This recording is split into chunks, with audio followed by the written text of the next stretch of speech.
I'm inspired listening to the children's questions in response to your talk. Like they were obviously listening.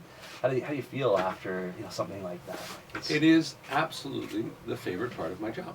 It is talking to young people because they're the ones who are inspiring. Because you realize how much they're watching and paying attention and getting involved in their communities. One of the key things I try to convince them to do is to find a little part of their time, especially now and as they grow older, for politics, whether it's provincial, municipal, federal, doesn't matter, and frankly, couldn't care less which party it was. Just to make them understand that the decisions being taken today will be affecting them the rest of their lives. Because it was a big concern to everybody who was watching the 11 election to see that 2/3 of young people aged 18 to 25 stayed home.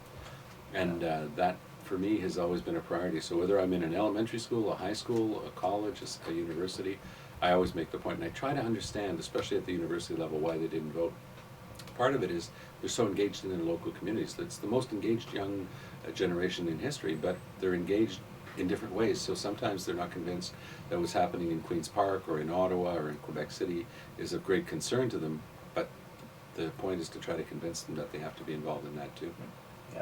It was a little bit sad afterwards. A couple of the students came up to me afterwards, and they said they just thought how awful it was that their generation is going to be the first to not earn as much as their parents, right? And that's it says a lot about sort of the position we're in now. And well, it's a question also how we got there, because the middle class is actually making less. The middle class is strapped as never before. They've got the largest household debt in history, and middle class jobs are being killed off. And Stephen Harper's solution is to take money from the middle class, billions of dollars, and give it to the richest 15%, which can only increase inequality. That's why even his finance minister, Jim Flaherty, was opposed to his income splitting.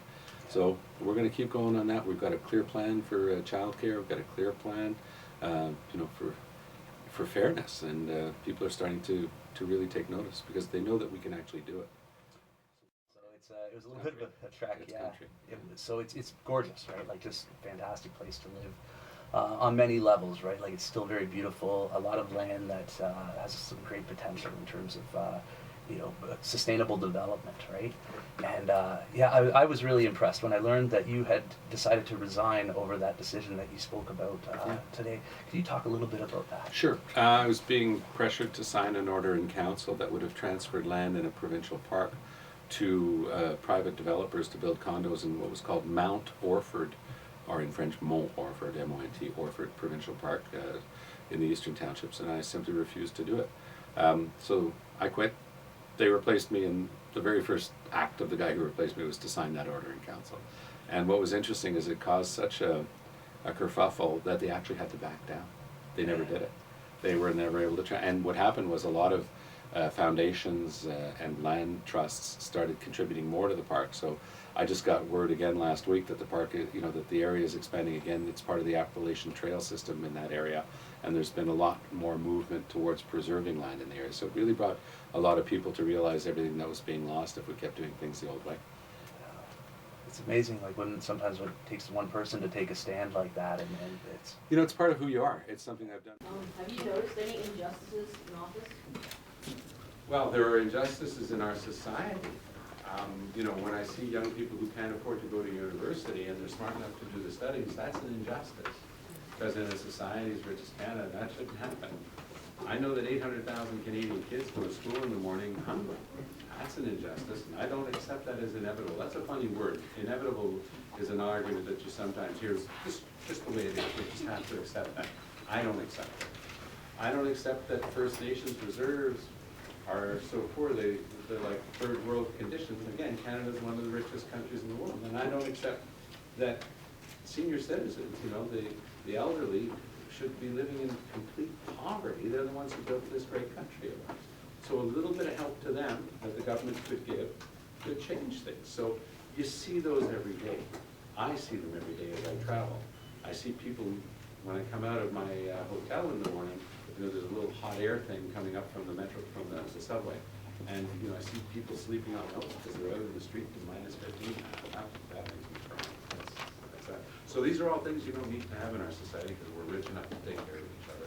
But we just need a government that wants to make that a priority, because whether it's in your personal life, you go home tonight, you got 5 things to do, right? Your parents want you to do the dishes, your mom wants to know where your room is a mess, you got homework to do, and you've got the essay that you due since last week, and you told the teacher the dog had eaten it, you still gotta get it done. So you've got 5 things to do, so you gotta have priorities, right? You gotta decide which ones you're gonna do. Well, for us, the priority is to remove inequality in our society to make it a fairer place. That's our top one. That's at the top of our list. That's discipline. Go. Yeah, you don't have to go. Oh, you do. Okay, so my question is, what is your stance on legalizing marijuana? For example, Justin Trudeau stands for it, and I don't know about other politicians, but I'd like to know what your stance is. Is it for or against? I think that using marijuana is a personal choice for an adult. I also know that there are studies that show that we have to be really careful because as you're growing up and your brain is forming, it can have not very good effects. I also know, because I'll be honest with you, I smoked it when I was young, that what we smoked was a lot weaker than what's on the market today. So we need a little bit more information. But as a basic principle, the NDP for 40 years, again, has said we should decriminalize it. Now, what's the difference between legalizing and decriminalizing? It's if you use it, nobody's going to accuse you of anything. You won't get handcuffs on. We're not going to get a criminal record. You won't get in trouble for smoking it if you're an adult. We would take care of that right away. Then we would create a commission to sit down and look at drugs and say, okay, what's the best way forward so that we don't waste money on it and we don't give the money to the mafia and to criminals, but we also make sure that we don't wreck people's lives by making drugs available that are good. So it's a good balanced approach that we try to take. There was another question over here. Was that the last one? Was there not another one here? Okay, go ahead. Do you think the increasing inequality of wealth within our class system is a problem? If so, what would you do to change it? The increasing inequality of wealth in our society is a problem. Class system is a concept. But the reality is that over the past 35 years, so if you take, fancy word, if you take things and you divide them into 5s, 20% slices, those are called quintiles. So over the past 35 years, only the top quintile, the top 20%, has seen their revenues grow. The other 4 quintiles, the other 80%, have actually seen their revenue decrease. So what that means is the average middle class family in Canada right now is making less than 35 years ago. What that means for you, in clear terms, is this, that you will be part of the first generation in Canadian history to earn less than your parents. And that's the starting point for me. See, we started by saying that the worldview of a social democrat is that we should try to reduce inequalities in our society. The number one inequality in our society today, as far as we're concerned, is between generations. So the decisions being taken now, I mean, how many of you wear backpacks to work? When we were kids, nobody had a backpack. You always carried your thing. That's why I stand sideways. Into your backpack. The past governments, liberal and conservative governments, have been dropping bricks. Really heavy bricks. More and more expensive to go to university. More and more difficult to have a kid because daycare is unaffordable. Less and less money in your pockets. Those are big bricks being dropped into your backpack, and the whole purpose why I love coming here today is to tell you this. You don't have to let them, you don't have to accept that they'll put one more brick in your backpack. That sort of inequality is not your fault, but you can do something about it.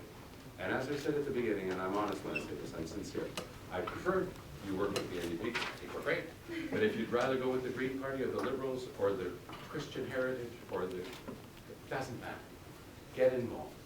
Find some little part of your time as you're getting older and you go to university, find some small part of your time to get involved in the decision-making process because it's going to affect your life. And I know it seems like the furthest thing away from your mind, but it'll affect your children and eventually your grandchildren. So that's the type of thinking. And one of your profs was telling me before you worked in a First Nations school, you know, they often think in terms of 7 generations the effect. We got to start thinking that way too. The long-term effects of the decisions we take today.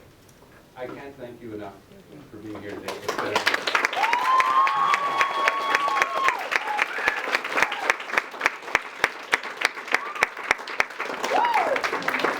You do the same thing I did with